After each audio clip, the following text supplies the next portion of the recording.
Assalamualaikum warahmatullahi wabarakatuh. Bismillahirrahmanirrahim.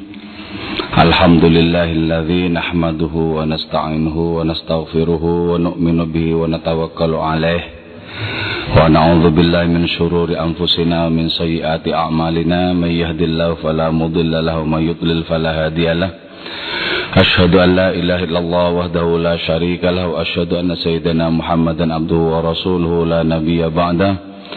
Allahumma shalli ala sayyidina Muhammadin al-fatih lima ughliq wal khatim lima sabaq nasirul haqqi bil haqqi wal hadi ila siratikal mustaqim. Sallallahu alaihi wasallam wa ala alihi wa sahbihi qadri miqdaril azim.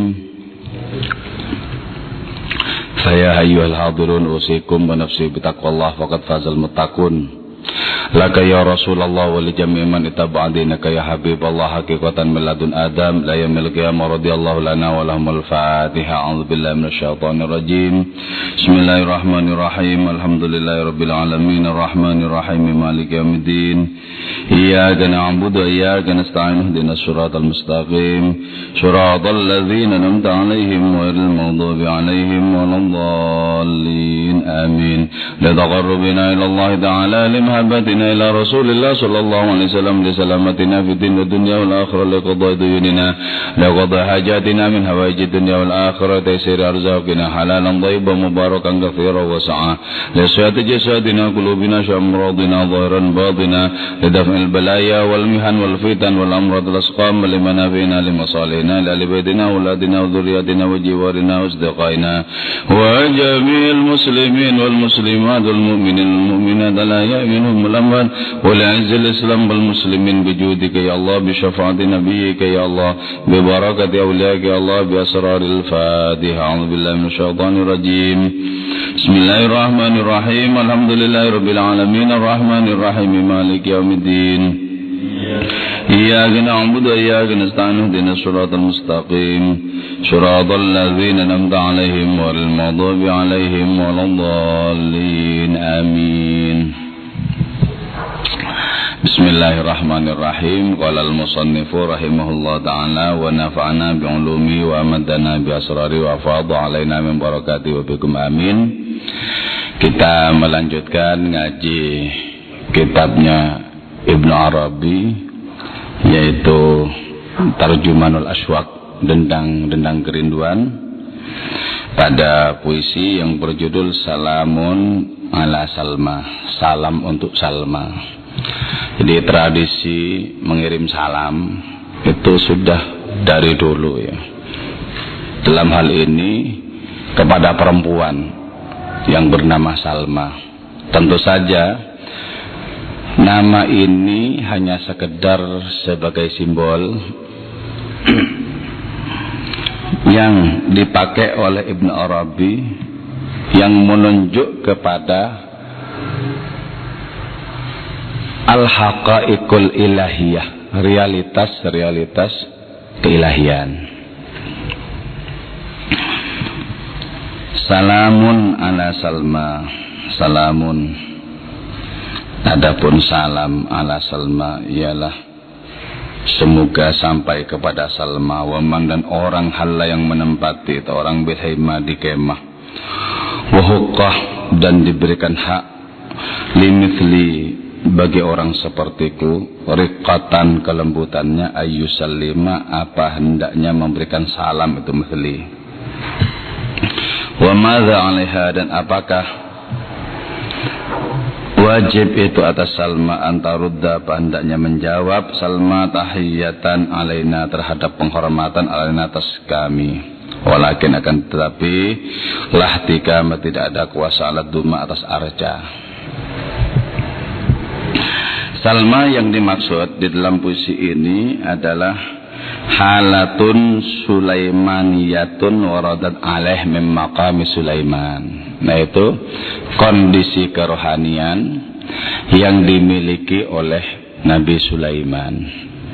Jadi masing-masing nabi itu memiliki derivasi dalam konteks kewalian terhadap setiap umat Nabi Muhammad yang memiliki kesanggupan untuk menyangga kerohanian masing-masing nabi. Jadi kita ini memang hidup di zamannya umat Nabi Muhammad. Tapi model-model kerohanian itu bisa kita kulaan kepada nabi-nabi terdahulu. Kenapa? Karena sesungguhnya nabi-nabi terdahulu itu pun itu merupakan bagian dari keseluruhan rohani yang dicapai oleh Rasulullah Muhammad SAW. Jadi karena itu kita bisa menyaksikan adanya bangunan kerohanian yang tunggal yang berasal usul dari Rasulullah, kemudian membias menyebar kepada nabi-nabi yang lain, lalu dari nabi-nabi terdahulu itu juga memiliki adanya korelasi spiritual dengan kita umat Nabi Muhammad. Jadi ketika Ibnu Arabi menyatakan salam ya untuk Salma, maksudnya ada istiqdad, ada kesiapan untuk menyongsong kerohanian sebagaimana yang dialami, yang dianugerahkan kepada Nabi Sulaiman. Kalau di dalam kitabnya Ibnu Arabi yang lain, yaitu Fusul Hikam, itu di situ disebutkan hikmatun rahmaniyatun fi kalimatin sulaimaniyatin. Jadi hikmah rahmaniyah.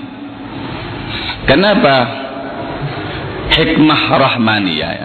Ada dua macam rahmat, yaitu rahmatul imtinan dan rahmatul wujub.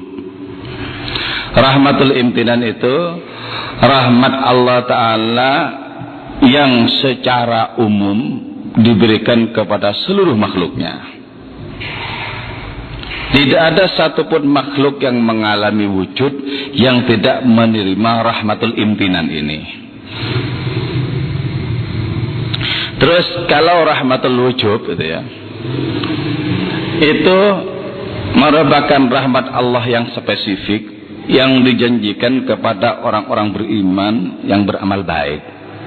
Jadi Allah mewajibkan kepada dirinya untuk memberikan balasan kepada orang-orang beriman yang melakukan amal-amal baik. Itu namanya rahmatul wujub. Nah, rahmatul imtinan ini korelasinya dengan nama Allah Ar-Rahman. Rahmatul wujub korelasinya dengan nama Allah Ar-Rahim. Maka karena itu Ar-Rahim itu dikandung oleh Ar-Rahman, sebagaimana rahmatul wujub dikandung oleh rahmatul imtinan. Rahmat yang berupa keimanan, kecintaan kepada Allah Ta'ala, kerinduan kepada Allah Ta'ala, itu merupakan bagian yang istimewa, yang spesial dari sekian rahmat Allah Ta'ala yang umum diberikan kepada makhluk-makhluknya. Ketika Ibn Arabi menyampaikan salam kepada Salma, berarti apa? Di sini si aku lirik, si penyair, si sufi itu dengan adanya kesiapan yang dimiliki ingin menyongsong rahmatul imtinan dan rahmatul wujub yang diberikan oleh Allah Ta'ala kepada Nabi Sulaiman. Jadi salam di sini tidak sama dengan ada salam dari penyair, enggak sama begitu. Jadi maksudnya ini salam maksudnya ingin membangun relasi spiritual, ingin bangun relasi spiritual. Dan karena itu juga waman halla bil himma, juga salam tolong sampaikan kepada orang yang sedang berada di dalam kemah. Waman halla bil himma ini apa? Orang yang memiliki nuansa kerohanian Nabi Sulaiman, tapi tidak terhubung sama sekali dengan kenabiannya. Sebab apa? Kenabiannya itu sudah tertutup oleh diutusnya Rasulullah Muhammad Sallallahu Alaihi Wasallam, tertutup. Nabi tertutup ya. Tapi kalau profetik atau nilai-nilai kenabiannya tidak. Tapi kalau Nabi sebagai stempel dari Allah Ta'ala yang membawa risalah, itu sudah tertutup. Nah, Sebenarnya pada diri setiap nabi itu ada tiga lapis rohani ya. Yang pertama kerasulan, yang kedua kenabian, yang ketiga kewalian. Yang paling permukaan itu adalah kerasulan. Karena itu rasul itu hanya berbicara sesuai dengan kapasitas umat. Jadi tidak boleh berbicara yang tidak dipahami oleh umat, tidak boleh, sebab sama saja sia-sia. Karena itu rasul itu wajib orang sadar, tidak boleh orang jadab. Tidak boleh orang yang syatohat, nggak boleh. Jadi harus sadar, bisa membimbing umat kepada yang semestinya. Terus yang kedua itu lapis kenabian. Lapis kenabian itu lebih tinggi tingkatannya ketimbang lapis kerasulan. Walaupun tidak setiap nabi itu rasul, tapi kenabian itu lebih tinggi dibandingkan dengan tingkat kerasulan. Kenabian itu bisa berasal dari kata naba'ah atau berasal dari kata naba ya. Kalau naba'ah itu nabi berarti orang yang memberikan kabar yang datang dari Allah Ta'ala untuk umat, nabi. Tapi kalau nabayan bu itu berarti orang yang tinggi derajatnya. Nah ini merupakan tingkatan rohani pada lapis kedua. Jadi yang paling permukaan kerasulan, terus yang lebih tinggi itu adalah kenabian, yang tertinggi itu kewalian. Karena itu ketika diungkapkan bahwa wali lebih tinggi ketimbang nabi, maksudnya tingkatannya pada diri nabi itu. Bukan lantas misalnya kita katakan bahwa Syekh Abdul Qadir Jailani lebih tinggi ketimbang Nabi Musa, tidak. Enggak itu maksudnya. Jadi dimensi kewalian pada diri Nabi itu lebih tinggi dibandingkan dengan dimensi kenabian Nabi itu sendiri, lebih tinggi dibandingkan dengan kerasulan Nabi itu sendiri. Itu yang disebut dengan wali lebih tinggi dibandingkan dengan Nabi.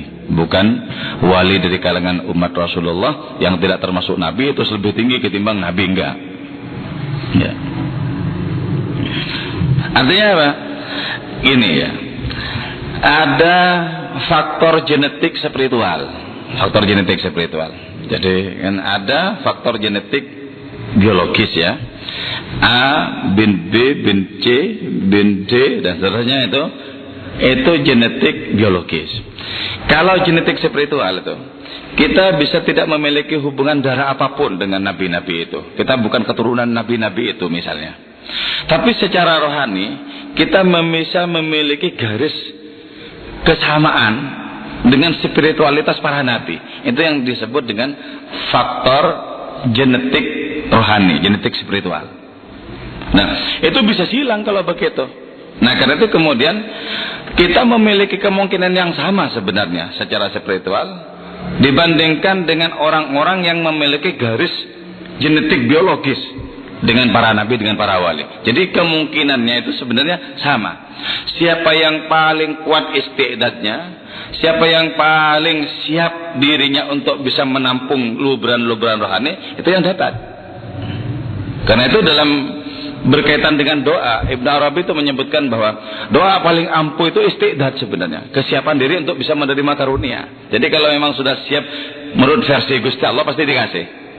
Jadi kalau belum dikasih, berarti versinya Gusti Allah itu belum siap. Jadi karena itu berbaik sangka saja kepada Allah Ta'ala ya. Ya misalnya, wah itu mestinya jodohnya saya, kok enggak datang-datang, kok enggak mendekat. Nah, itu kan berarti enggak bagus itu ya. Enggak bagus, berbaik sangka saja. Berbaik sangka saja. Jadi ada korelasi spiritual antara kita umat Nabi Muhammad dengan nabi-nabi terdahulu. Karena itu corak-corak kewalian itu bermacam-macam. Kalau corak kewalian itu misalnya diterima dari model kerohaniannya Nabi Sulaiman, maka dia bisa melakukan segala sesuatu yang tidak dilakukan oleh orang. Bisa memberikan perintah kepada makhluk-makhluk yang bahkan tak berakal ya. Tak berakal. Misalnya ya, di dalam manakibnya Mbah Khalil Bangkalan itu, beliau itu berbicara tidak saja dengan manusia. Beliau menyaksikan pisang yang masih muda, kemudian bilang, ini kalau muda terus kapan matangnya, kapan bisa dimakan? Nah, terus bisa tua matang langsung seketika. Jadi, nah ini Ini dimensi kerohanian yang dimiliki oleh Nabi Sulaiman. Jadi, dan di dalam dunia kewalian itu, orang itu bisa memiliki warna tidak tunggal tapi zigzag. Itu loh kelebihan dari tingkat rohani yang dianugerahkan oleh Allah Ta'ala kepada umatnya Rasulullah. Jadi bisa merangkum sekian kerohanian para nabi sekaligus. Bismillah, merangkum. Terus beliau itu melihat ayam misalnya. Ayam itu belum waktunya bertelur, masih kecil ya. Beliau bilang, kalau cuma kecil-kecil kayak gini, kapan bisa bertelur, kapan bisa dimakan? Langsung bertelur seketika.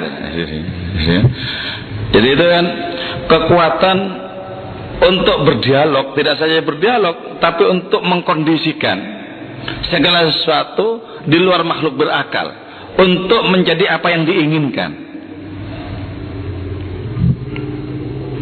Salamun ala Salma, sampaikan salamku kepada Salma. Maksudnya sudah memiliki kesiapan untuk menampung curahan-curahan rohani, model kerohanian yang dimiliki oleh Nabi Sulaiman. Karena Nabi Sulaiman, maka perempuannya namanya Salma. Jadi konotasinya Salma itu kepada Nabi Sulaiman. Yushiru bisalma ila halatin Sulaimaniyatin. Jadi Ibn Arabi menggunakan idiom Salma ini, itu konotasinya terhadap dimensi rohani yang dianugerahkan Allah kepada Nabi Sulaiman. Juga kepada siapa saja yang memiliki garis kesamaan dengan kerohaniannya Nabi Sulaiman. Wa huqqah limithli riqatan, dan bagi orang seperti diriku yang sudah dilembutkan oleh cinta dan kerinduan, juga sama memiliki hak untuk menyampaikan salam kepadanya. Nah berarti gini ya, kirim-kiriman salam itu sebenarnya ya, itu menunjukkan adanya tingkat kesamaan. Karena itu ya asing rasanya kan, ada orang ngirim salam, siapa? Nah, kita nggak kenal siapa itu loh, kok ngirim salam? Nggak kenal. Kalau ngirim salam itu maksudnya sudah akrab tapi lama nggak ketemu salam. Oh iya ngirim salam, gitu tuh. Jadi kalau nggak ada korelasi sama sekali, ngirim salam itu tidak pada tempatnya. Mestinya datang sendiri langsung ngucap salam, assalamualaikum. Nggak ngirim salam, itu sudah akrab mestinya. Wa madza 'alaiha an tarudda tahiyatan 'alaina. Kalau sampai ya al-haqa'iqul ilahiyah, kalau sampai adanya kerohanian itu memberikan jawaban, artinya apa? Kita itu disambut sehingga kita memiliki tingkat kerohanian, model kerohanian sebagaimana yang dimiliki oleh para nabi itu. Kalau itu menyambut kita, itu sesungguhnya murni merupakan karunia Allah Ta'ala kepada kita. Karunia. Artinya apa? Ketika kita mengucap salam kepada model-model kerohanian yang dimiliki oleh para nabi, ada kita mau membangun relasi, ya. Tidak ada kewajiban untuk menjawab salam kita. Tidak ada kewajiban untuk menjawab salam kita. Siapa yang akan mewajibkan kepada Allah kalau tidak Allah sendiri, gitu ya? Tidak Allah sendiri. Jadi kalau orang-orang seperti orang Mu'tazilah itu kan, Allah itu harus gini-gini. Loh, siapa yang mengharuskan? Allah itu maha merdeka, kok mau apa saja. Kalau Allah Ta'ala sampai memastikan ini begini, itu karena Allah Ta'ala mereduksi dirinya sendiri, mewajibkan kepada dirinya sendiri sesuatu yang mau akan dikerjakan oleh Allah Ta'ala. Misalnya satu kebaikan dibalas dengan 10, Allah menentukan untuk dirinya sendiri itu, bukan karena kita bisa mendikte Allah, bukan. Jadi ketika salam kita itu dijawab, berarti apa? Berarti kita itu akan bermukim secara paten di model kerohanian yang seperti itu. Makanya gini ya, ada orang-orang yang dalam hidup ini yang oleh Allah Ta'ala kemudian dibentuk dengan kerohanian tertentu. Misalnya begini, kalau orang itu mendapatkan curahan rohani Nabi Musa, orang itu menjadi penjaga gawang syariat dan tegas itu. Tegas. Jadi ada model Model waliullah itu yang modelnya tegas seperti Sunan Kudus. Jadi itu menunjukkan bahwa kesamaan dimensi rohani itu nanti akan juga menciptakan kemiripan dimensi model kerohanian. Ada yang menerima model kerohaniannya Nabi Isa, kemana-mana menyebar senyum, kemana-mana menyebar kedamaian, ketentraman, sehingga orang-orang menyaksikan itu bisa terkesima dan terharu. Yang diberikan adalah keluasan batin yang tidak ada tepinya, berikan kemana-mana. Itu modelnya Nabi Isa ya. Kalau sampai Allah Ta'ala memberikan model kerohanian sebagaimana yang dimiliki oleh Nabi Daud itu ya, itu bisa berdendang kemana-mana, dan apa yang dikatakan itu serupa seruling semesta, sehingga ketika berzikir segala sesuatu juga bisa bergema ikut berzikir dan lain semacamnya ya. Jadi keunggulan umat Nabi Muhammad itu bisa menerima berbagai macam model kerohanian dari nabi-nabi terdahulu. Jadi ketika dijawab, misalnya kita mengucap salam kepada model kerohaniannya Nabi Sulaiman dijawab, berarti kita bisa bermukim di sana. Tapi kalau tidak dijawab, carilah tempat lain untuk bisa kita menyampaikan salam.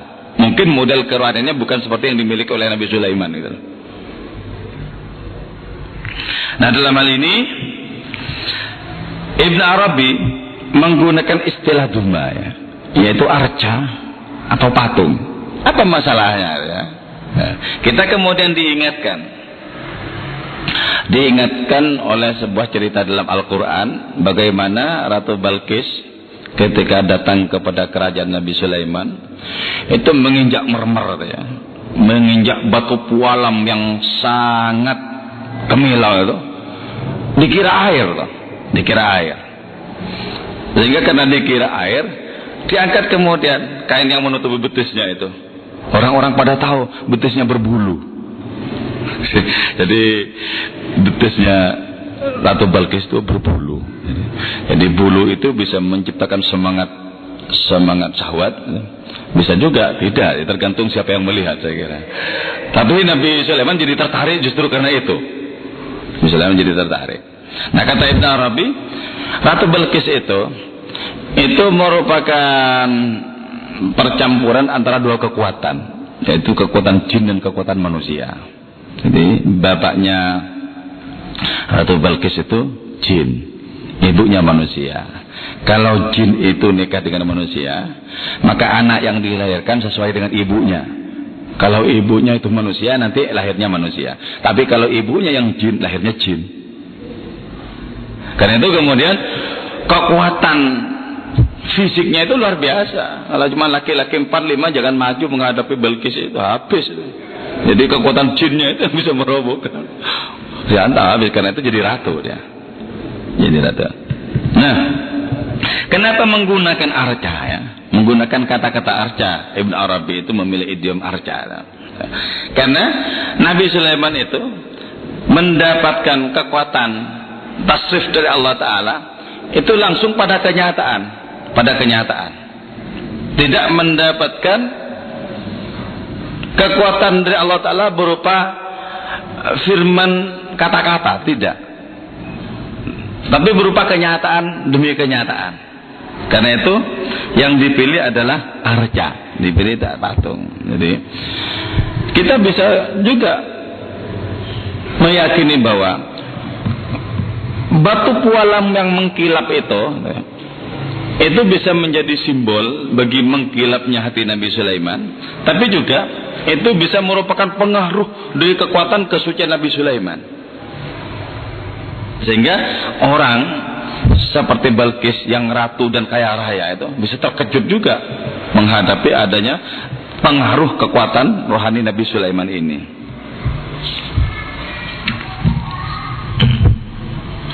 Terus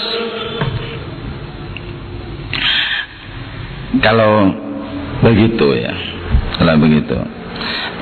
kita bisa menarik kesimpulan bahwa apa saja di sekitar kita sesungguhnya itu bisa terpengaruhi oleh kekuatan rohani yang dinugerahkan oleh Allah Ta'ala kepada kita.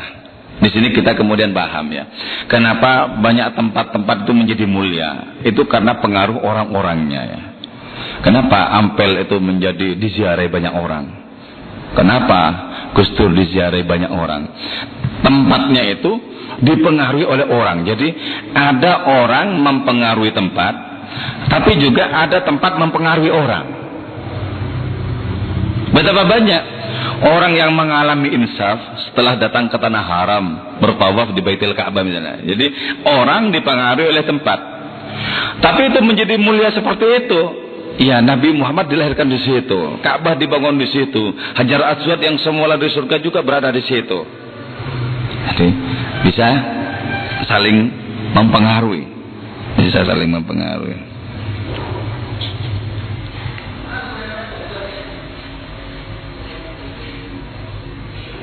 Nah, ketika segala sesuatu itu bisa menjadi partner bagi kita dalam membangun kekuatan rohani ya. Dalam membangun kekuatan rohani, maka nanti sebagaimana Nabi Sulaiman yang sudah dicemerlangkan oleh Allah Ta'ala hatinya, kita bisa menyaksikan apa saja itu sebagai tajalli Allah, sebagai kehadiran Allah Subhanahu wa Ta'ala. Jadi karena itu pertama kita memahami bahwa tidak ada satupun wujud, tidak ada satupun partikel dalam hidup ini kecuali juga Allah Ta'ala hadir di situ. Kecuali Allah Ta'ala hadir di situ. Berarti dengan demikian ya, berarti sesungguhnya tidak ada apapun yang tidak transenden dalam hidup ini. Akan tetapi transenden dan tidaknya segala sesuatu itu juga ditentukan oleh kecemerlangan batin kita. Kalau batin kita sudah menampung cahaya-cahaya petunjuk, cahaya-cahaya rohani, maka kita pandang segala sesuatu itu memiliki dimensi keilahian. Dimensi keilahian. Nah, ketika segala sesuatu sudah disaksikan memiliki dimensi keilahian, maka yang berlaku adalah fa'inama tuwallu fathamma wajhullah. Kemanapun kau hadapkan wajahmu, di situ kau temukan wajah Allah Ta'ala. Yang kita temukan Allah. Dan ketika segala-galanya ini menampilkan kehadiran Allah Ta'ala, Allah tidak jadi terasing bagi diri kita. Allah menjadi kenyataan yang setiap saat bisa kita saksikan pada segala sesuatu, termasuk pada diri kita sendiri. Disitulah kemudian kita bisa paham. Wa im min syai'in illa yusabbihu bihamdihi walakin la tafqahun tasbihum. Segala sesuatu bertasbih kepada Allah Ta'ala. Tapi bagaimana kalau terhadap tasbih rambut sendiri kita tidak mendengarkan? Terhadap tasbih detak jantung sendiri kita tidak bisa mendengarkan. Itu berarti apa? Betapa banyak kabut yang membatasi, yang menjadi penghalang antara diri kita dengan kehadiran Allah Ta'ala pada segala sesuatu. Nah, banyaknya kabut itulah kemudian menjadi orang terbengung-bengung. Di mana gerangan Allah? Kau sebut engkau maha akbar, maha besar, tapi tak pernah kujumpa engkau. Kau cari engkau di masjid, kau tidak ada di masjid. Ku cari engkau ke tempat-tempat pengajian, tak aku temukan engkau di tempat pengajian. Bahkan ku datang ke Ka'bah, berputar-putar di rumahmu, tak jua bisa ku jumpai engkau. Di mana engkau ya ilahi? Orang ini meradang bukan karena Allah Ta'ala jauh, bukan, tapi karena kabutnya terlalu tebal. Nah, orang yang batinnya dikepung oleh kabut dosa-dosa, oleh alpa dan lalai kepada Allah Ta'ala, nggak bisa berkirim salam kepada Salma, nggak bisa. Salam untuk Salma nggak direken sama Salma, nggak digubris sama Salma. Wah, nggak kenal, nggak masuk di daftar. Nggak masuk di daftar. Jadi karena itu ya, kita berusaha untuk mendekati orang-orang yang sudah masuk di daftar. Ini pentingnya wasilah. Dan Nabi kita itu adalah akrabul wasail, paling dekatnya wasilah kepada Allah Ta'ala. Ini pentingnya kita membangun wasilah, pentingnya kita melakukan ziarah, pentingnya kita untuk memungut jejak-jejak spiritual para nabi dan wali. Pentingnya itu di situ.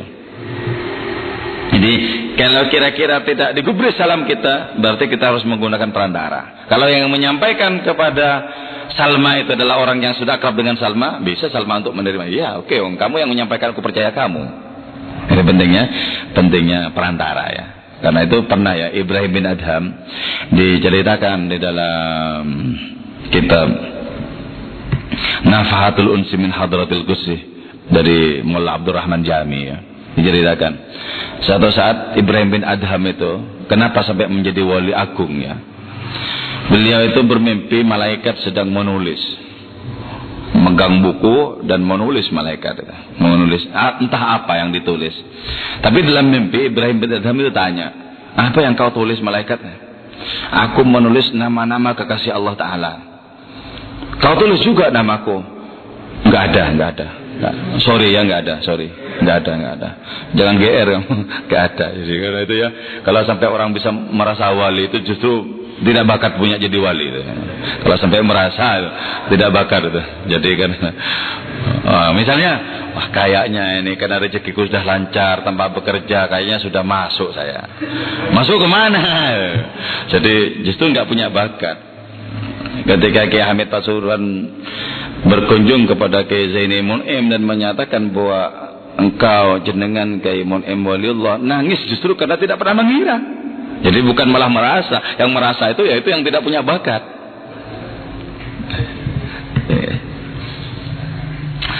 Nah, kata Ibrahim bin Adham, terus kau tulis namaku? Enggak ada. Sebentar ya. Jangan lantas kau tutup buku itu. Sebentar. Walaupun saya tidak termasuk kekasih Allah, tapi ini yang perlu kau catat. Saya pecinta kekasih Allah. Ya. Terus ada malaikat yang di sebelahnya. Ambil tolong buku bawa ke sini. Sama pulpen saya bawa sini. Mau apa? Mau menulis namanya Ibrahim bin Adham. Lah kenapa? Dia pecinta kekasih Allah. Ini pentingnya kita membangun tangga-tangga kerohanian ya. Pentingnya kita ngaji dan lain semacamnya itu kan begitu.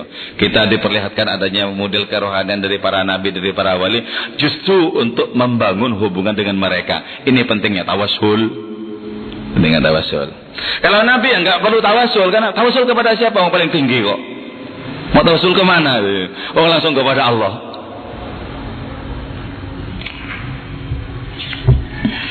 Jadi berarti dengan demikian sangat mungkin kita bisa merengkuh model kerohanian dari mulai Nabi Adam sampai Nabi Isa sampai Rasulullah.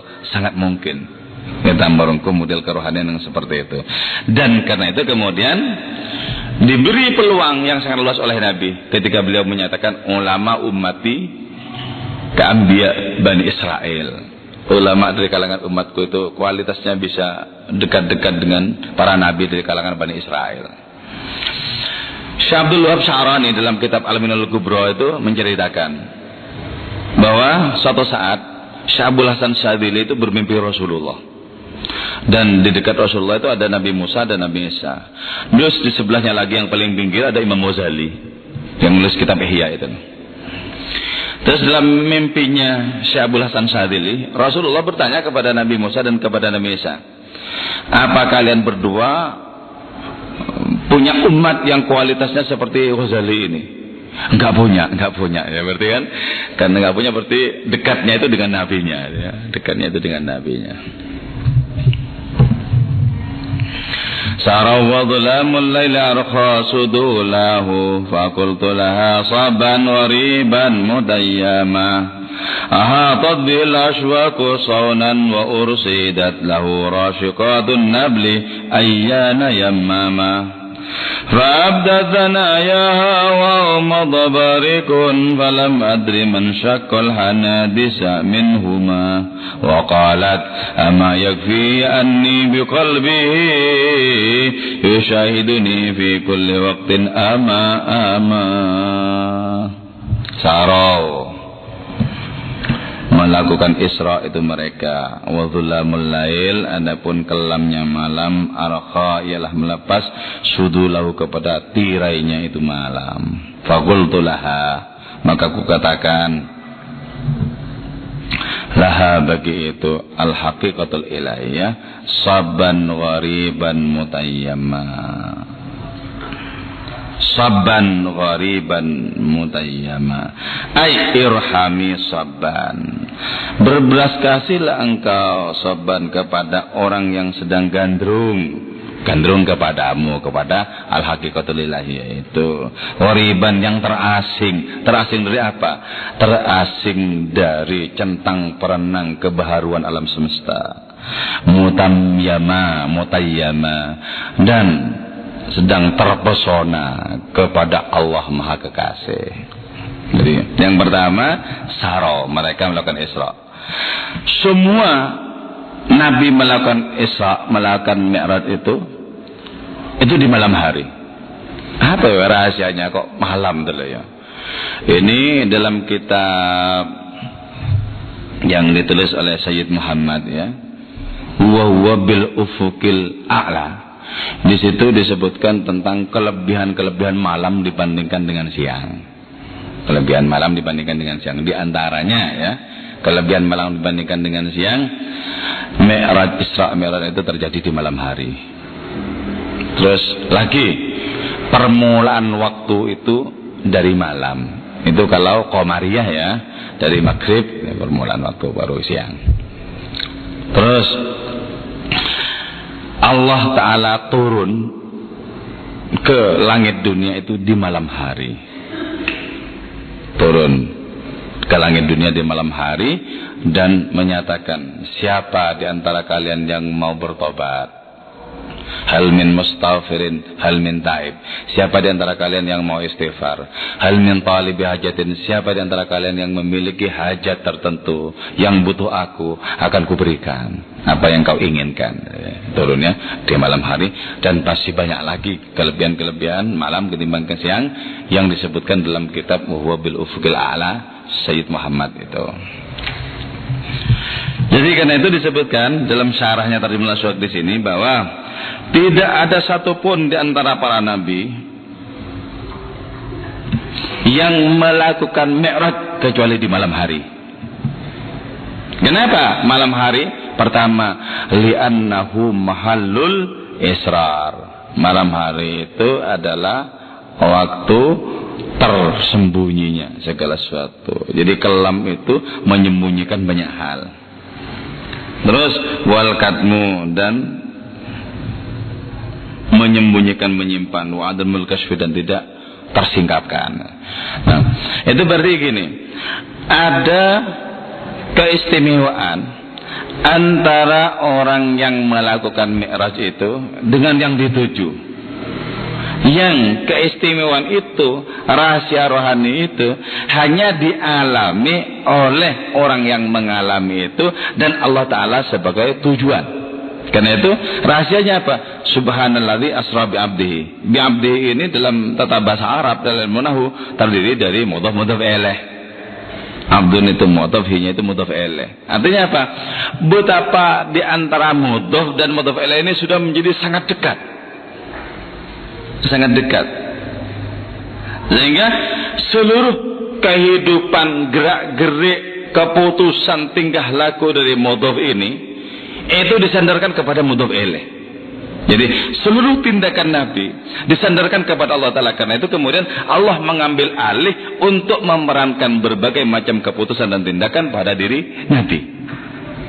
Maka kemudian beliau menyatakan, man ra'ani faqad ra'al haq.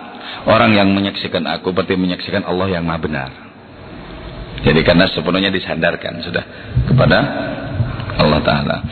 Jadi mereka melakukan Isra, melakukan Mi'raj itu di malam hari, yaitu ketika malam melepas tirainya.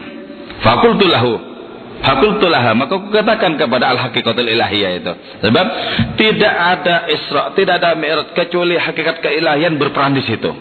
Kukatakan kepada hakikat keilahian itu, kata Ibnu Arabi, saban, berbelas kasihlah kepada aku yang hanya memiliki kecondongan kepadamu tapi tidak memiliki kuasa untuk sampai kepadamu.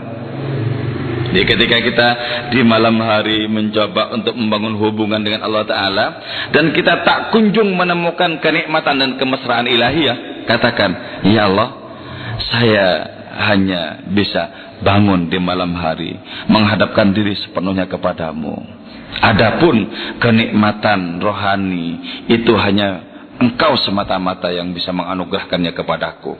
Seluruh sembah sujudku, seluruh ibadahku tidak bisa mendatangkan kenikmatan rohani apapun, andaikan Engkau tidak berperan untuk memberikannya kepadaku. Jadi karena itu ibadah itu tidak bisa kita andalkan. Tidak bisa kita andalkan. Adkhiluhumul jannata birahmati. Firman Allah dalam hadis qudsi, masukkan mereka itu ke surga birahmati, karena rahmatku. Berarti apa? Bukan karena amal, bukan karena intelektualitas, bukan karena pengetahuan, bukan karena apapun. Karena itu kalau Gusmi dulu memimpin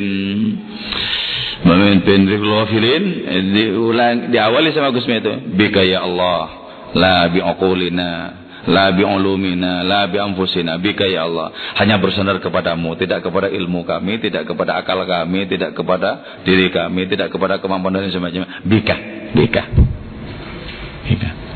Jadi gugur segala sesuatu untuk dijadikan sandaran. Allah lah yang tegak satu-satunya untuk menjadi sandaran hidup kita.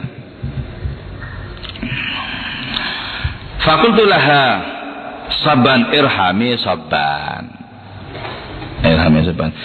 Nah, sekarang kita katakan misalnya ya, kalau di sini Ibnu Arabi menyatakan fakultu laha, aku katakan kepada al-haqiqatul ilahiyah itu. Kenapa kok tidak kepada Allah Ta'ala? Tidak kepada Allah Ta'ala. Nah, ini yang disebut dengan adanya tawassul, itu yang disebut dengan perantara. Sama dengan kita katakan, Nabi tolong Nabi, kami diperjuangkan. Kenapa kok tidak kepada Allah Ta'ala? Wong Allah sudah menjadikan Nabi sebagai duta pertolongan. Jadi kenapa di sini Ibnu Arabi fakultu laha, kok tidak fakultu lahu Ta'ala? Ku katakan kepada Allah Ta'ala, kok tidak begitu? Itu yang disebut dengan adanya wasail, dengan adanya perantara-perantara itu tadi. Sama seperti anak kecil merengek kepada orang tuanya, Pak minta sangu mau sekolah. Bapaknya bilang, gak boleh minta sama saya, minta kepada Allah, syirik minta sama saya. Gak bisa. Enggak bu, gimana? Wong duta pertolongan untuk anak-anak itu di bapak dan ibunya gitu. Oh, Allah Ta'ala sudah mewakilkan di situ. Kok malah disuruh langsung? Malah salah tata keramanya kalau langsung kepada Allah.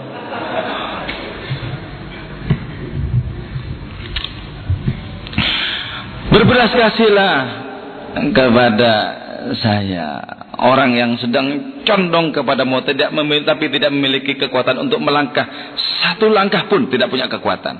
Jadi betapapun kita gandrung kepada Gusti Allah, kita tidak akan pernah mengalami kemajuan di jalan rohani tanpa pertolongan Allah. Ghoriban, yang terasing ini. Artinya apa? Belum bisa merasakan apa yang dirasakan oleh orang-orang yang sudah sampai di tingkatan itu. Mutayyaman, yang sedang dimabuk gandrung, terpesona kepada Allah, kepada tujuan akhir dari segala sesuatu. Nah, padahal ahatat bil aswaqu saunan wa ursidat, ahatat meliputi bi kepada itu muhib, orang jatuh cinta, al aswaq, apa kerinduan-kerinduan. Orang ini padahal sudah dikepung, ditelikung oleh kerinduan. Ditelikung oleh kerinduan.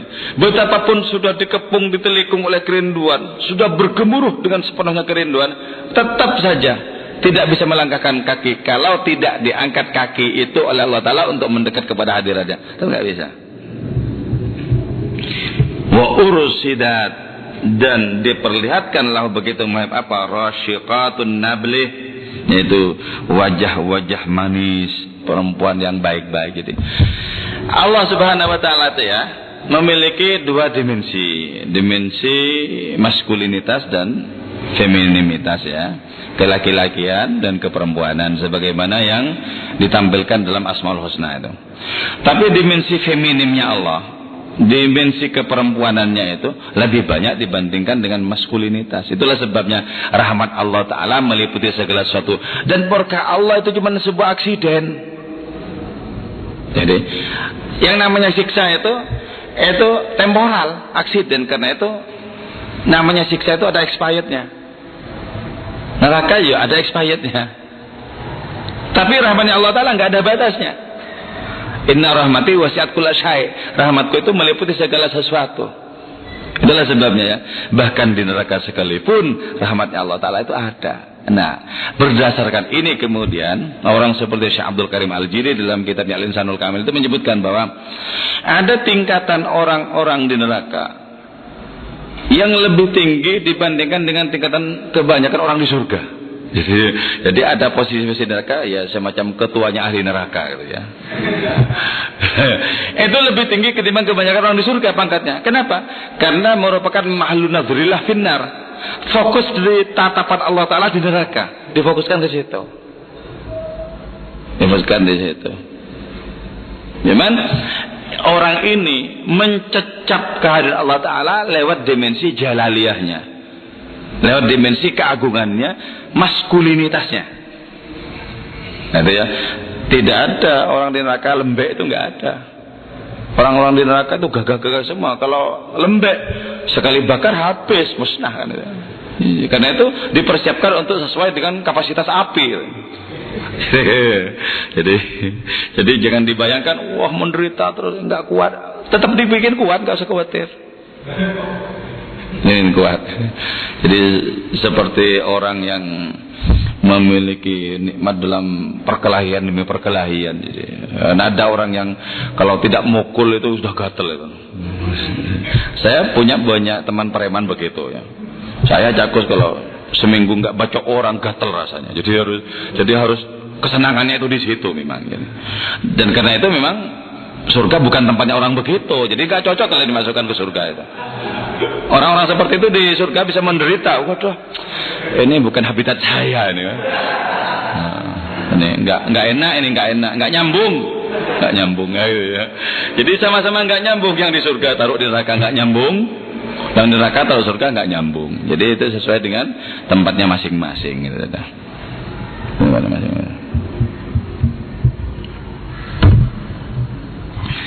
Nah, Allah Subhanahu wa Ta'ala lebih banyak dimensi jamaliyahnya, lebih banyak dimensi femininitasnya itu ya. Jadi kalau tangan kita itu menggambarkan angka Arab 99, yaitu 81 ditambah dengan 18. Kalau yang sebelah kiri ini 81, kalau yang sebelah kanan 18, maka jamaliyah Allah Ta'ala itu yang 81. Sementara yang 18 itu jalaliyahnya. Makanya jarang loh Allah Ta'ala ngamuk, itu kan jarang ya. Gunung meletus sesekali saja, tsunami hanya sesekali gitu kan. Lebih banyak kan enaknya loh. Lebih banyak enaknya. Jadi, makanya Allah Ta'ala itu bukan zat yang maha muring-muring, bukan. Jadi karena itu tidak boleh dicontoh ini, karena bukan. Sementara hadis Nabi menyatakan takhallaku bi akhlaqillah, berakhlaklah sesuai dengan akhlak Allah. Nah, orang yang sudah diliputi oleh kerinduan itu, maka diperlihatkan kepada orang itu, yaitu rupa-rupa keindahan dimensi rohani yang sangat menarik. Jadi semakin orang jatuh hati kepada Allah Ta'ala, semakin menemukan kehadiran Allah pada segala sesuatu dengan serba menarik. Jadi melihat apa saja, kalau orang sudah terasa batinnya tergetar, Allah katanya, melihat apa saja itu, melihat apa saja. Bandingkan dengan sebaliknya ya, hati yang tertutup kabut, ada orang ngaji nggak pengaruh, nggak ada bergetar. Ada orang mati ketawa, nggak bergetar juga. Ya, gimana tuh? Padahal Rasulullah itu bersabda, taraktu fikum nasihatain gitu ya. Kutinggalkan kepada kalian dua bentuk nasihat. Natikon wa shamitan, nasihat yang berbicara dan nasihat yang diam. Yang berbicara itu Al-Qur'an, yang diam itu kematian. Dua-duanya enggak mempan. Kenapa? Terlalu diliputi oleh kabut-kabut kelalaian, kabut-kabut dosa. Diliputi gitu. Nah sementara kalau orang sudah mulai tersucikan batinnya karena sudah sanggup mengusir apapun selain Allah dari dalam hatinya, ayo keluar. Kalau sudah mulai begitu, maka orang ini akan mudah tergetar oleh segala sesuatu, oleh segala peristiwa, akan mudah tergetar. Aku menyaksikan pengamen dekil saja di Bangjo itu bergetar sekali batinnya. Allah bergetar sekali batinnya. Melihat orang-orang yang malang, bergetar batinnya. Melihat orang-orang yang beruntung, bergetar batinnya. Melihat hari-hari gembiraan, bergetar batinnya. Menyaksikan hari-hari naas, bergetar batinnya.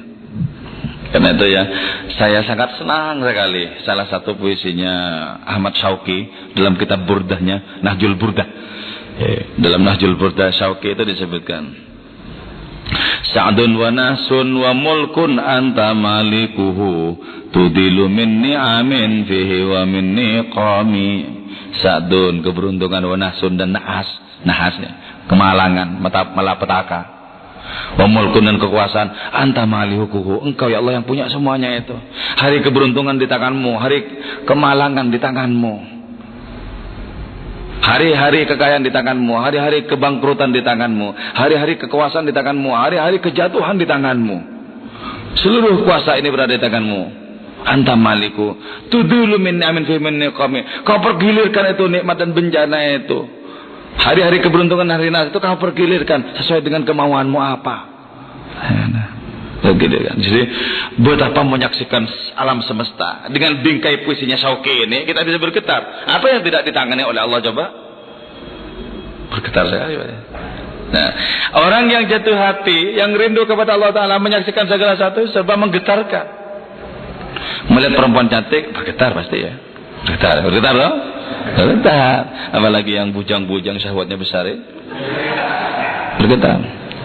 Melihat perempuan yang tidak cantik bergetar juga. Kenapa? Tangan yang menciptakan satu. Engkau ya Allah berada di balik perempuan cantik dan di balik perempuan tak cantik engkau saja.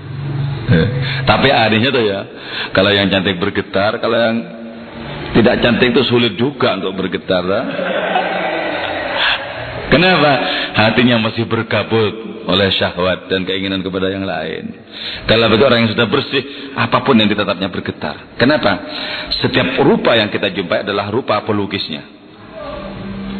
Rupa siapa lagi? Kalau bukan rupa kehendak Allah Ta'ala itu sendiri. Ayyana yammama, kemanapun orang yang sudah jatuh hati itu menghadapkan diri, yang ditemukan adalah keindahan-keindahan ilahi.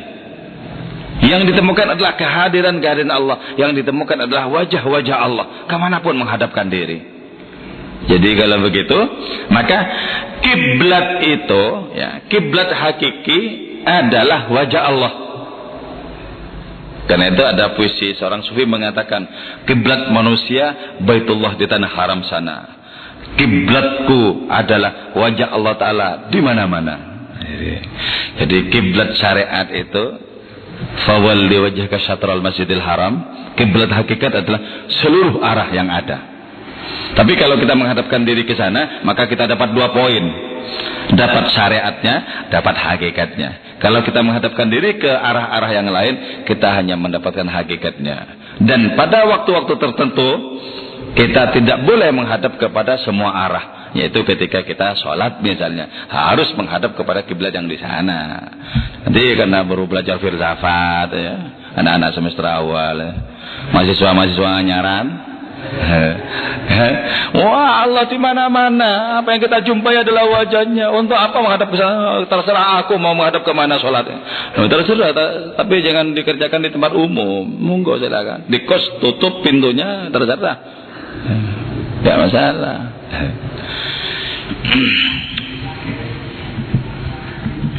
Terus fa'abdat sanayaha wa aumadbarikun fa'abdat, maka al-haqiqatul ilahiyah itu menampakkan gigi-giginya. Artinya apa?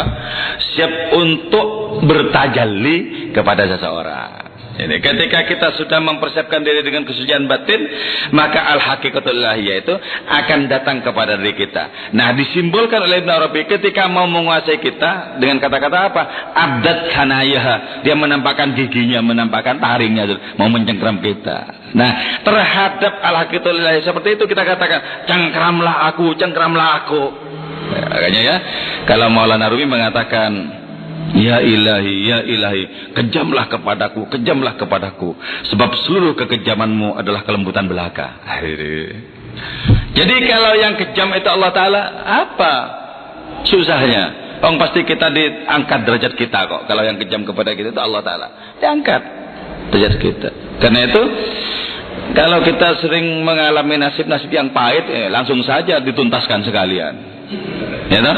Ya Allah, ini tangan siapa kalau bukan tanganmu? Tuntaskan, tolong tuntaskan penderitaan ini agar berubah menjadi kenikmatan. Ya. Tapi untuk berdoa seperti itu, ngeri-ngeri, bukan ngeri-ngeri sedap ya. Itu betul-betul ngeri kan berdoa. Betul-betul ngeri. Karena itu jarang kemudian doa Nabi diungkapkan. Doa Nabi itu diamalkan jarang. Allah menjalani miskin itu enggak pernah ada kiai-kiai. Enggak pernah ada. Yang banyak itu kan rizqan halalan kathiran mubarakan thayyibah ya. Itu yang banyak. Kalau Allah maj'alni miskinan enggak ada. Yang bisa berdoa mengerikan seperti itu cuma Rabi Adawiyah, Syekh Abdul Qadir Jailani, kelas-kelasnya itu. Tuhan, apapun karuniamu untukku di dunia, tolong berikan kepada musuh-musuhmu. Hebat. Dan apapun karuniamu untukku di akhirat, tolong berikan kepada sahabat-sahabatmu. Bagiku cukup engkau saja. Itu sulit kita ketika kita mohon, ya Allah saya mohon engkau. Lah keperluan ini, keperluan itu, ini ditagih orang belum punya jodoh. Wow. Jadi kita nggak bisa mengamalkan apa yang diungkapkan oleh Syekh Abdul Bustami, al-mu'minul arifu la yas'alu min maulahu illa maulahu. Orang yang beriman dan ma'rifat tidak mohon kepada Allah kecuali mohon Allah. Cukup mohon Allah itu. Tapi itu kan tidak tertampung di akal pikiran kita. Tidak tertampung. Kenapa? Karena Allah posisinya lebih banyak sebagai perantara dibandingkan sebagai tujuan. Ya Allah, tolong berkenan untuk menjadi perantaraku. Tujuanku adalah apa yang ku maui. Ya? Jadi mau dijadikan mak comblang maksudnya tuh. Tujuanku jadi betapa tidak mudah loh masuk kepada karunia-karunia rohani para nabi, para wali sampai enggak mudah, enggak mudah. Karena itu kita langsung saja pasrah. Ya Allah, ikhtiarku cuman ini tidak bisa menambah sedikit pun kedekatan kepadamu. Andai tidak kau songsong, pastilah aku tidak akan pernah kemana-mana.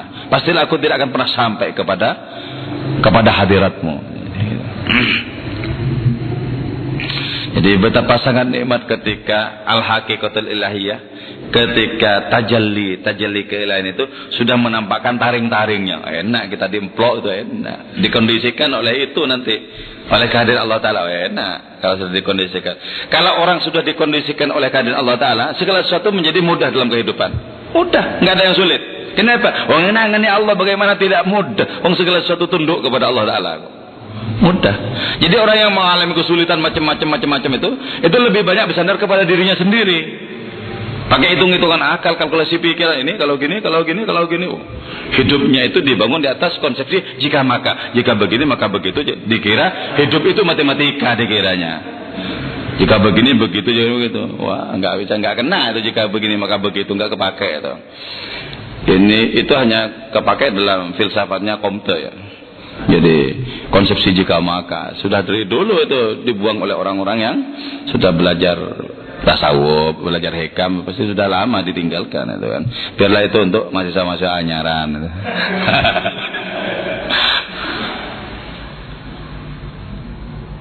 Wa madbarikun. Sementara kilat itu mulai menyambar. Kilat apa tuh? Tajalli ilahi. Kilat tajalli mulai menyambar-nyambar. Kita sudah dikit-dikit sudah merasakan merinding, bergetar. Allah bergetar. Seperti itu sudah dikuasakan. Itu berarti kilat sudah mulai menyambar-nyambar. Kalau sudah begitu, falam adri man syaqqal hanadisa minhuma. Aku tidak tahu siapa yang sudah memecah kekelaman malam di antara keduanya itu. Keduanya apa? Apakah ini al-haqiqatul ilahiyah atau ini tajalli zatin ilahiyin? Tapi malam itu sudah mulai sobek. Malam itu sudah mulai hengkang, mulai lenyap. Jadi kalau orang sudah merasakan Allah Ta'ala itu, hidupnya itu siang terus, terang benderang terus. Terang benderang terus. Itulah sebabnya ya. Karena Nabi tidak pernah berjumpa dengan malam. Ya, maksudnya tidak pernah ada kekelaman sedikit pun dalam diri Nabi. Maka Nabi lebih bercahaya dibandingkan dengan matahari. Maka Nabi menjadi cahaya bagi umat manusia, tidak saja umat yang lahir setelah Rasulullah, menjadi cahaya bahkan kepada nabi-nabi terdahulu. Dari mana Nabi Adam kulaan cahaya kalau tidak dari al-haqiqatul Muhammadiyah? Jadi kulaannya kepada Rasulullah. Kulaannya jadi semuanya itu kulaan lewat Nabi ini. Karena itu pastikan tidak ada jalan kepada Allah Ta'ala kecuali lewat nabinya ini. Siapa yang sudah memecah kekelaman malam ini. Jadi orang itu kalau sudah batinnya terang benderang, batinnya sudah siang terus, batinnya sudah tersucikan itu ya. Orang ini hidupnya senantiasa dalam cahaya petunjuk dan dia sudah tahu ke arah mana dia mesti melangkahkan kaki ke rohaninya. Sudah jelas. Sana dengan keyakinan yang tak terbantahkan. Karena itu ya salah satu karamahnya Syekh Ibrahim Ad-Dasuki itu adalah kalau beliau keluar di malam hari, waktu zaman dulu ketika belum ada listrik ya, kalau di malam hari itu tidak memerlukan lampu sebab cahaya memancar dari tubuh beliau kan? Dan santri-santrinya itu mengikuti di belakangnya. Jadi tidak pernah membawa ini, tidak pernah membawa lampu senter kemana, nggak pernah. Jadi itu yang ditampakkan oleh Allah Ta'ala. Tapi betapa banyak wali-wali yang cahaya tidak ditampakkan. Jadi banyak wali-wali yang ditutup oleh Allah Ta'ala dengan sifat-sifat kemanusiaan. Makan sebagaimana orang lain makan, minum sebagaimana orang lain minum, tidur, beristri dan lain semacamnya sebagaimana orang lain. Ditutup oleh Allah Ta'ala. Kata kitab Kusyairiyahnya Imam Kusyairi itu ya, kalau waliullah disingkapkan siapa sesungguhnya dia, maka dia akan disembah oleh banyak orang. Nabi Isa saja bisa menghidupkan orang mati disembah oleh umatnya. Bisa menciptakan burung dari lempung, pegang sama Nabi Isa. Wah, jadi burung disembah sama umatnya. Bisa menyembuhkan seluruh penyakit yang tak tersembuhkan di bisnis manapun pada zamannya, disembah. Jadi kalau para wali dibukakan habis-habisan itu karamahnya, itu betul-betul banyak diagungkan banyak orang. Itulah sebabnya kenapa Syekh Abdul Qadir Jilani itu paling spektakuler. Kenapa paling populer, paling masyhur? Karena karamahnya itu mutawatir.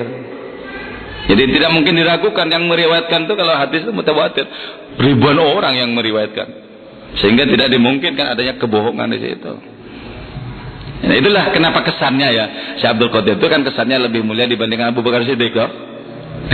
Apalagi yang ngikuti Tarekat Qadiriyah ya. Padahal beliau mengatakan Syekh Abdul Qadir Jilani itu, seluruh kemuliaan yang diberikan Allah kepadaku belum ada apa-apanya dibandingkan dengan sebutir debu yang menempel di kaki Abu Bakar Siddiq ketika menemani Nabi hijrah. Tapi kan agung deh. Dulu juga saya ketika bai'at Tarekat Qadiriyah Naqsyabandiyah coba, kan spektakuler, di mana-mana ada orang Jilanian ya, manakiban ya, Dul Qadiran di mana. Tapi kan mana orang membaca manakibnya Abu Bakar Siddiq kan? Enggak ada. Kalau Syekh Abdul Qadir Jilani setiap tanggal 11 itu di mana-mana. Ya. Karena itu, karena spektakulernya karamah-karamah itu, karena mutawatirnya karamah-karamah itu. Dibukakan. Kalau sampai dibukakan lebih nyata lagi, bisa disembah. Bisa disembah. Ditutup sama Allah Ta'ala atas nama kasih sayang kepada umat manusia. Oke. Waqalat amma yakfi anni biqalbi yushahiduni fi kulli waqtin amma. Terus al-haqiqatul ilahiyah itu ya, tajalli keilahian itu menyatakan, bukankah sudah cukup bagi si pecinta itu bahwa aku hadir dalam hatinya. Ketika getar-getar keilahian hadir dalam hati seseorang, bukankah itu sudah cukup sehingga orang merasakan Allah itu betul-betul dekat dengan dirinya. Yushahiduni fi kulli waqtin. Hati orang itu bisa menyaksikanku setiap saat, menyaksikan kehadiran Allah Ta'ala itu setiap saat. Bukankah sudah cukup? Bukankah sudah cukup? Jadi satu saat ketika Allah sudah bersemayam dalam batin kita, maka kita akan damai menghadapkan diri kepada Allah Ta'ala di mana saja. Kalau sudah bersemayam dalam batin kita, itulah masjid hakiki, tempat terjadinya peristiwa sujud. Kalau Allah sudah bersemayam dalam batin kita, sehingga kita katakan, ya Allah, aku mengandungmu sebagaimana kau juga mengandungku. Ku bawa engkau kemana-mana ya Allah, sebagaimana juga aku kemana saja tetap berada dalam kekuasaan dan kasih sayangmu. Allah, akukah yang mengandungmu atau engkaukah yang mengandungku? Ketika aku sebut engkau, engkau pun juga menyebut aku. Kupanggil engkau dengan sebutan engkau. Engkau memanggilku dengan panggilan engkau. Sebenarnya manakah yang engkau ya ilahi? Jadi ketika kedekatan itu sudah memainkan ungkapan-ungkapan puitik, ya, kedekatan itu sudah menjelma sebagai kenikmatan-kenikmatan ilahiyat. Maka kemudian para sufi dipastikan semua para sufi itu penyair sebenarnya. Kenapa? Mengalami, bukan masih memilih dan merenungi kata-kata apa ya. Ini embun mau disambung dengan apa? Mau disambung dengan mendung. Oh iya, coba tak sambung-sambung. Nah, itu puisi-puisi rekaan penyair tenanan. Jadi kalau para sufi itu betul-betul mengalami, diungkapkan, termasuk apa yang ada dalam kitab Tarjumanul Aswaq ini dialami oleh Ibn Arabi, kemudian diungkapkan, dipilih idiom-idiomnya. Oke, saya kira ini ada yang mau ditanyakan tentang Salma, tentang anaknya Pak Rohadi, tentang apa lagi? Gak ada ya? Ada? Ya.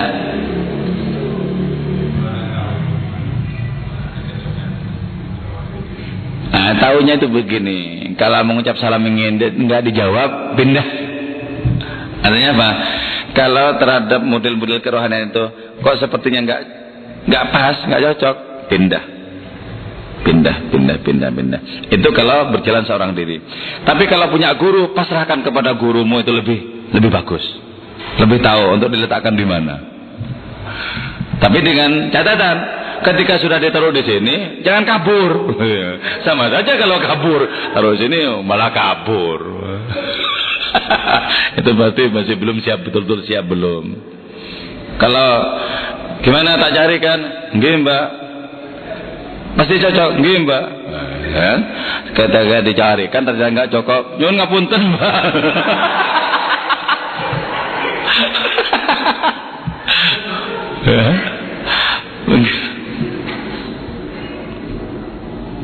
Jadi kalau seorang diri ya begitu ya, langsung. Kalau sudah cocok seberapapun persentasenya, takuni langsung. Nggak banyak noleh-noleh kemana-mana. Nanti kalau noleh kemana, ini ditinggalkan ke sini. Nanti tinggalkan, wah nggak ada yang kena itu lama-lama. Pastikan pada fokus itu sampai betul-betul bisa menguasai. Karena itu ya biasanya orang itu kalau mengikuti thariqah, tekuni satu dulu, sudah bisa menikmati dan lain semacamnya, boleh nanti berpindah. Ini saja belum diamalkan mau pindah thariqah lain, belum. Waduh, nggak jadi. Cuman catatannya yang banyak itu. Jadi kalau sudah banyak, kalau sudah betul-betul menikmati, bisa merasakan, bisa enjoy, nggak masalah. Sebanyak mungkin thariqah nggak masalah, malah seidealnya semestinya ya begitu itu. Tidak hanya satu. Jadi thariqah itu memang pertama satu untuk sampai kepada kenikmatan rohani di situ. Kalau sudah menikmati ya bisa pindah yang lain. Termasuk juga thariqah personal. Thariqah personal itu apa? Thariqah Ibn Arabi kan personal. Terus kita misalnya mengikuti Al-Halat personal, Syekh Junaid Al-Baghdadi personal. Itu kuasai sebanyak mungkin, dinikmati sebanyak mungkin model thariqah personal itu. Sehingga ketika dihadang orang di sini, kita masih punya jalan yang lain. Kalau jalan kita cuma satu terus dihadang oleh begal, mau kemana coba? Jadi pentingnya banyak jalan itu kan begitu. Nggak apa-apa kau hadang aku di sini, aku punya jalan ini, masih 1000, nggak masalah. Ini itu pentingnya ya, kalau thariqah personal tuh begitu. Ada lagi? Ya.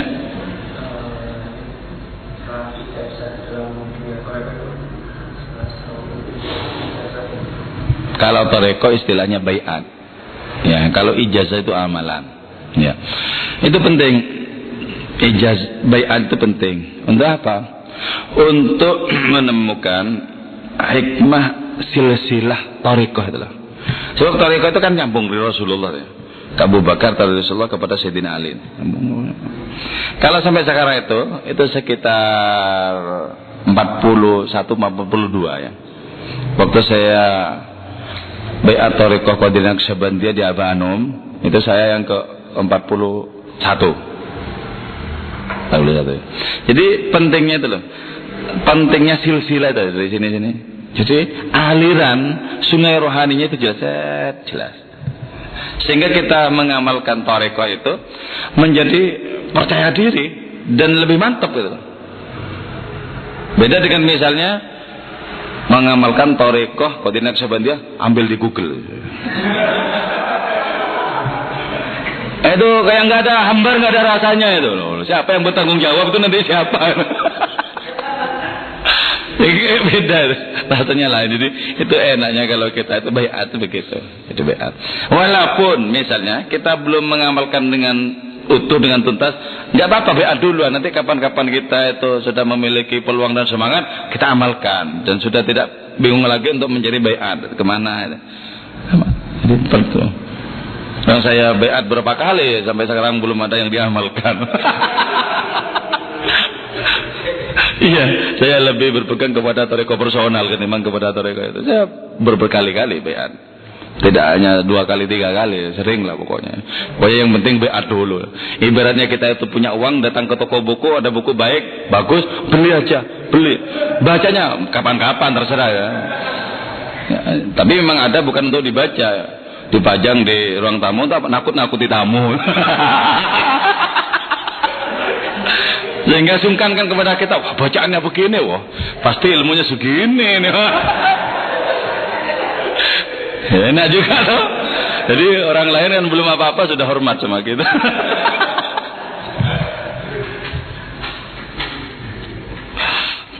Jadi penting yang namanya baiat penting, ijazah juga amalan-amalan tertentu itu penting. Siapa tahu nanti kita amalkan, ada keperluan tertentu yang meminta kita untuk mengamalkan, ya kita amalkan, penting, perlu. Ada lagi? Assalamualaikum warahmatullahi wabarakatuh.